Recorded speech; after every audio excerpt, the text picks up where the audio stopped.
mais Mame Birame dafa am loo xam ne Cheikh Seck wax na ko c'est-à-dire que quand on nous dit un hôpital de 600 et quelques lits tout de suite tu dis bravo mais moom mi nga xam ne spécialiste la quand même parce que li muy wax lu mu xam la nee na boo calculer selon les services yi nga xam ne ñoo fa am tu te retrouves ay une vingtaine de lits environ par service beneen bi mooy mu ne l'ambition mënoon na nekk 2000 lits par exemple tey la vérité c'est que 6 hectares yi nekk Dantec waxuma la 2000 lits mais bu leen neexoon am fa lu ko ëpp donc ça nous ramène fi ñu doon débattre sànq mooy lan moo jar jaay pour tabax. manque de vision manque d'ambition ak njubadi. njubadi. ñett yooyu laa ko jàpp mais bien sûr parce que bu ñu nee njubadi. quelque part terrain espace boobu noonu ñuy njëkkante pour jaay ko. te état du Sénégal bu nekkee ne bu ñu ko jaayee am ci 40 milliards 50 milliards état du Sénégal waroon na mën a mobiliser somme bu toll noonu te du soxla muy jaay benn espace au contraire sax mënoon na jël espace boobu comme nu ma wax au début. yaatal hôpital bi mu bañ a tee yem ci 3 hectares mais dem ba 6 hectares. parce que ñi doon tabax def 3 hectares bàyyi fa beneen 3 hectares ba. li ñu xalaatoon mooy jamono dina ñëw sénégalais yu yokku. yu yokk hôpital bi. te wane nañ ne sur plusieurs secteurs yoo xamante ni état bi def na foofu ay milliards lu dul jeex.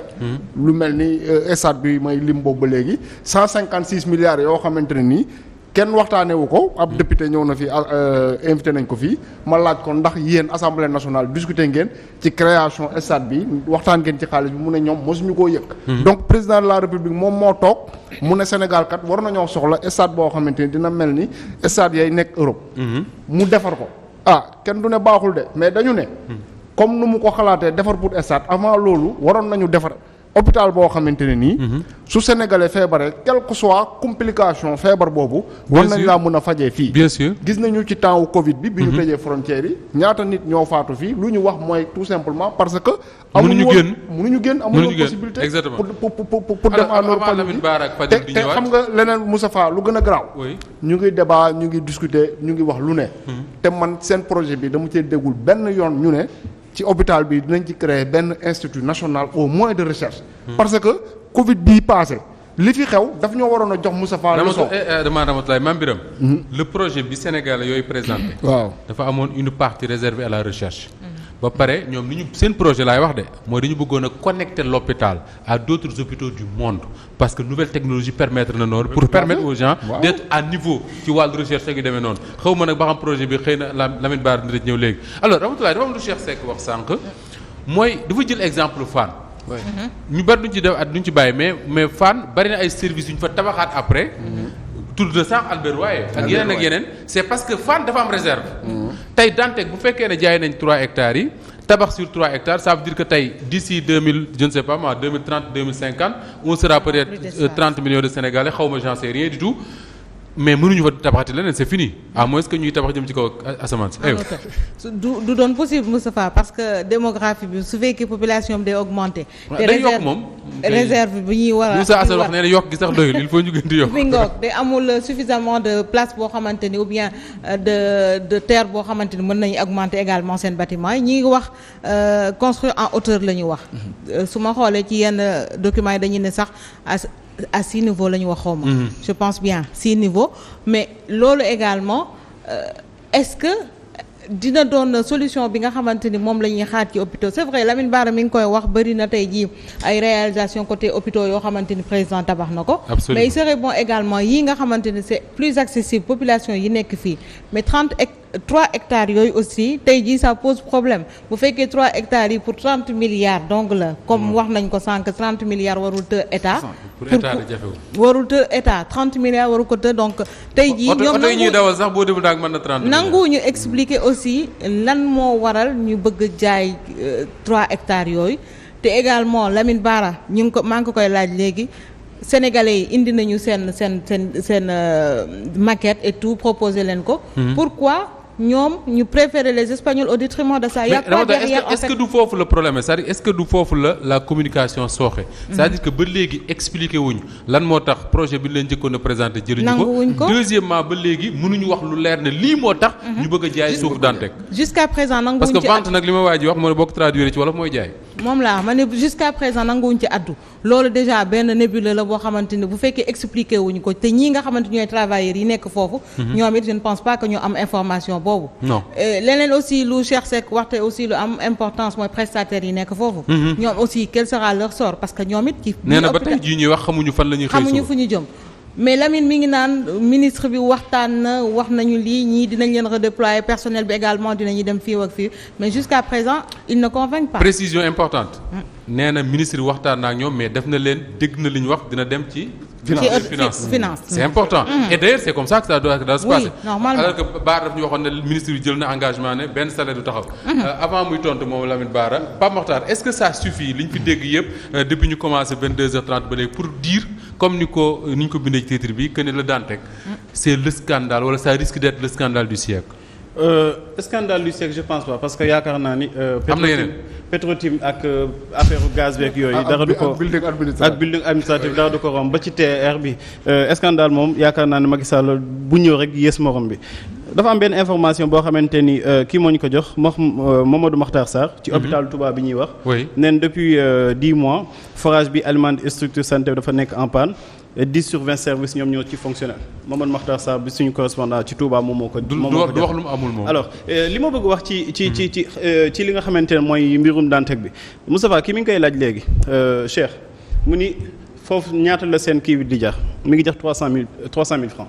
mètre carré. foofu noonu ca fa Dantec ne.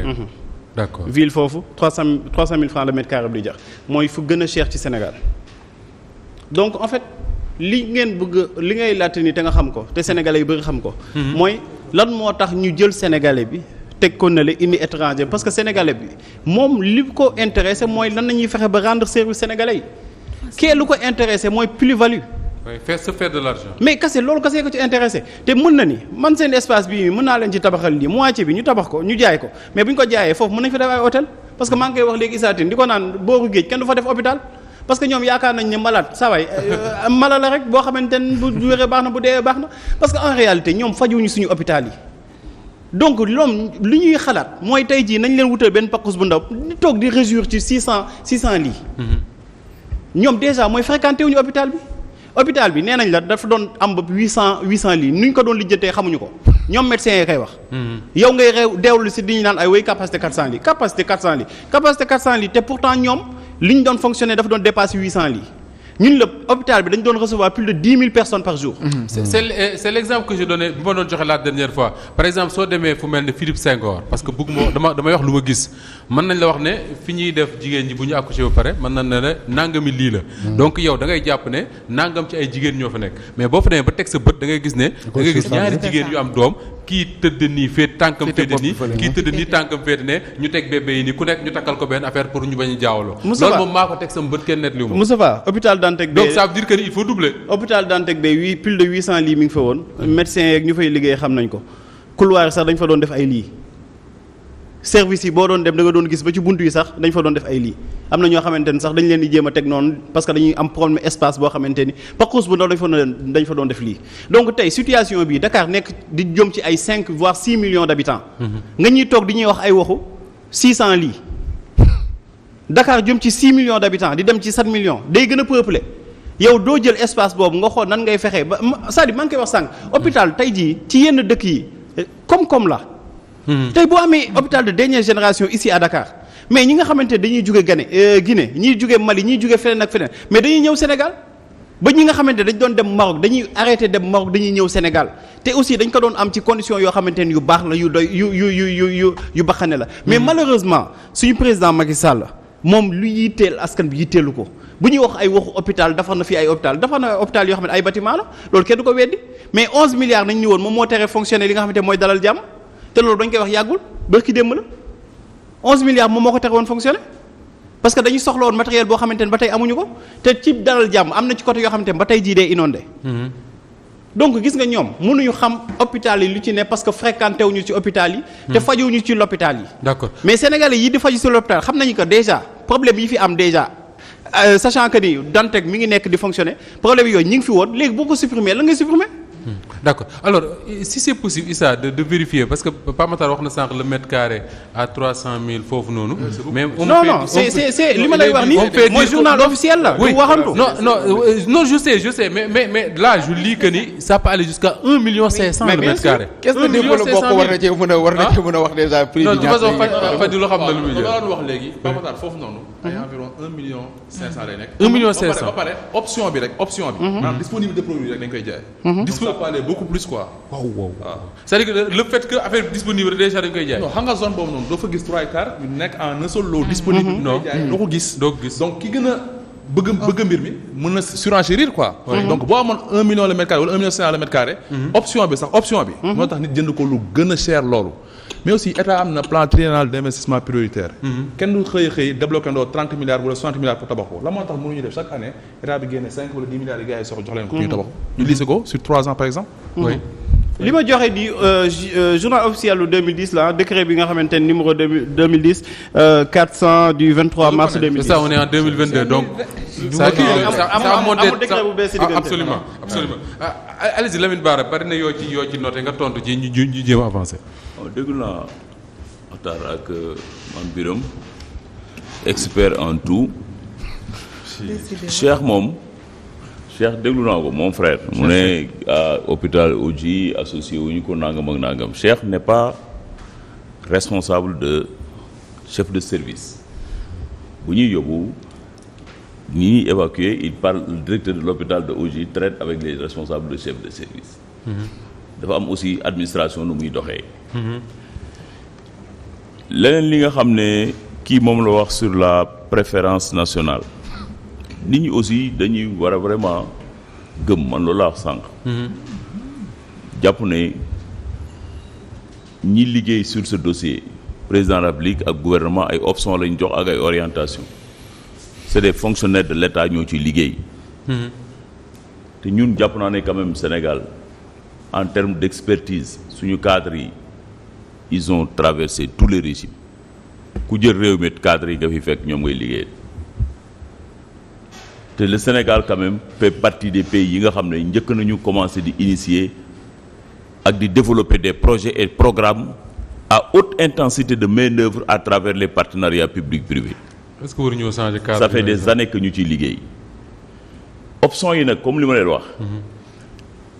li ñu wax nii par exemple dañoo jox ay étrangers Ramatou c'est pas parce que le promoteur numéro 1 maître d'œuvre bi ay espagnol la que des entreprises sénégalaises duñ liggéey ci projet bi. sous-traitance.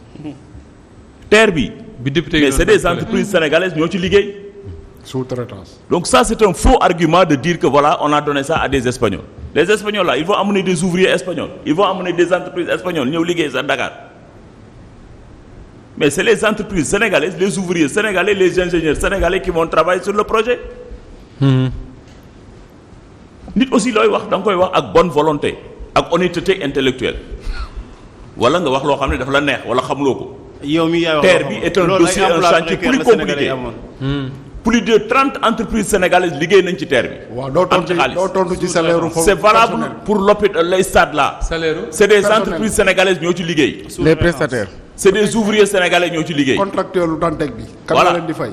donc côté boobu également dañ ko war a xam bu ñuy état du Sénégal di signer ak kenn partenariat public-privé il y a des conditionnalités. Parmi ces conditionnalités, c'est les entreprises sénégalaises à associer dans le dossier. Loolu yëpp ça se fait. Fadel sait bien de quoi je parle. attention sénégalais yi c'est avec malhonnêteté que je le dis.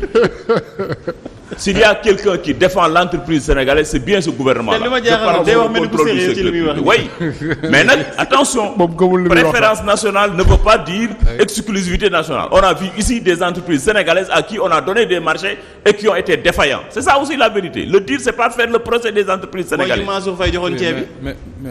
mais boo yoree am réew également, tu as obligation de résultat et de délai. mu transporter ko ak oto mbalit. ci loolu la ñuy liggéey. amul leneen. mais les prestataires yi nga xam ne am na leen lu Cheikh Seck wax également sur les prestataires. les prestataires oui. parce que wax nga sànq ne daje nañu ministre bi mu ne du am benn problème mais là c'est pas ce que le ministre a dit. Tafa li ma la wax moo si nekk de Moustapha. la vie de la direction de l'hôpital Dantec ne s'arrête pas avec l'entreprise. Directeur hôpital bi dafay transférer ay services am feneen continuer di liggéey. fu muy jëlee recette. malade yi nga xam ne dañ leen yóbbu feneen ci ay unité nga xam ne ay médecins Dantec ñoo leen di yóbbu dañ fay yóbbu également ay unités yoo xam ne ay administration hôpital la ñu fay def ay tarification di encaisser ay recettes di ko verser dans le compte de l'hôpital. yaa ngi biaisé projet bi de.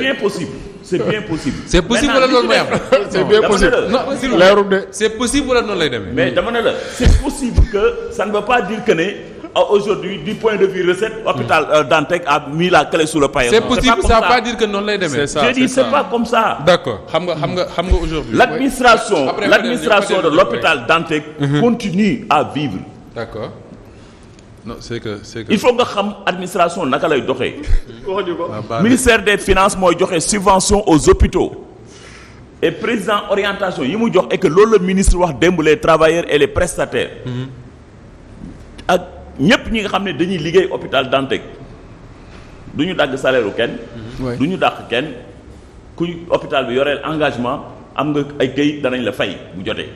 loolu leer na. mais c'est clair ça. Baara on peut pas dire autre chose. Baara li ma la bëgg laaj mooy déjà gis nañu montage beeg coow li nga xam ne moo si nekk ndax ñenn ñi nee nañu bëgg nañ ko ba yore woon nañ seen projet pour defar ko sans ñu jaay benn hectare mais ñu tabax ko ci 6 yëpp ñu toog ba mu yàgg ñu jël projet boobule ci ñoom te validé woon nañ ko ba pare jox ko ñeneen ñoo xam ne dañuy jaay far 3 hectares yi ñenn ñi di laajte. est-ce que du pourrissement maanaam bàyyi hôpital bi ba nga xam ne nit ñi dañuy dem ba yàkkamti ne hôpital bi nañ ko defaraat parce que dafa am suuf soo xam ne ma nga fa muy 3 hectares comme niñ def suufu aéroport bi par exemple ñu soxla woon suuf si tax ñu hôpital bi yàqu ñu fexe ba jëm ko ne dañ koy defaraat pour que suuf soosu ñu jaay ko. mais am na ñuy laajte est-ce que jaayum suuf si nekkul li jiitu même reconstruction hôpital bi. Matar parlait toujours 600 lits hôpital Dantec. hôpital national universitaire la. dafa am enseignement ak recherche yu fa nekk. am ay professeurs yoo xam université la ñu jógee dañuy dem di enseigner foofu di encadrer ñeneen. mu am ay ñoo xam ne c'est des médecins internes. loolu tamit c'est une dimension boo xam ne l'actuel projet da koo jël en compte. dans le plan. dafay am recherche dafay am enseignement. et à des dimensions dans des amphithéâtres ak des salles mieux équipées encore li nga doon wax sànq télémédecine et cetera. c'est pour ça que il fallait réhabiliter Dantec parce que ne serait-ce que pour ça Dantec devait être une dernière question sur ça. donc voilà le volet enseignement ak le volet recherche ak le volet encadrement dafay continuer. Lamine Bara ça a pris en compte également dans le nouveau plan. Lamine Bara suuf si moo jiitu reconstruction Sénégal quand même. Mame Birame mi ngi koy wax sànq c'est combien 3000 milliards par an non. le budget. 3000 milliards par an 3500 en moyenne. un État liquide qui dépense comme il veut lan moo tax mënul trouver 60 milliards 100 milliards même pour tabax un hôpital plutôt que muy jaay suuf. xam nga État aussi. Moustapha il y a pas que la santé qui est urgence. ankay lay wax ni. Esat bi nag 156 milliards beaucoup plus d'autres obligations. Esat santé bee ci jiitu. mbay bi du urgence d'accord naa. mais dama ne la État. dafa am des options yoo xam ne nag ça relève de l'autorité de l'État. mais option yooyu su baaxul on les interroge. option yi par exemple. apparemment option bi baaxul. avion présidentiel 60 milliards mooy option bi. c'est ça que vous pensez. non mais je dis. mais ça c'est votre opinion. avion présidentiel 60 milliards opinion sur le terre. heureusement aujourd'hui le terre a impacté. mais kii du bàyyi wax. Moussa dama ko laaj benn question dama ko poser question mais tontu ci. le bus là train rapide là de Guédiawaye. qui fait que aujourd'hui il y a les chantiers partout mais question ma la laaj tontu woo ci question ma la laaj tontu woo ci mooy option wu njaayam suuf si. est-ce que jiituwul option wu reconstruction hôpital bi mais ñu jël ko laaxaale ko ci ba nga xam ne suuf see par force dañ koy jaay mais pour reconstruire hôpital bi. mais suuf si kay comme nag bu dee buñ teg rek tànn wër ko. yaa ngi naan ñu làq ko làq. il y a des termes quand tu les utilises c'est comme si non on est dans l'état. On est dans l'état. L'état c'est la traçabilité, c'est du sérieux. C'est des hauts fonctionnaires qui réfléchissent, qui posent des actes. dañ koy bind. Ouais, mais c'est hauts fonctionnaires là. Même si tu vas là-bas tey à Touba mes parents bool la maintenant da ngay ñëw di jënd ci boutique mais dañ lay jox ne la demal fay. mais kii Bara mais les gens sont modernes maintenant. Bara Gaye ay jël xaalis ni dugal ci tiroir sax c'est dépassé léegi. Bara Gaye yaa ngi wax ba léegi c'est hauts fonctionnaires c'est hauts cadres de l'État du Sénégal mais s'ils sont incapables de trouver un financement autre que vendre du sable là dañ leen koy wax.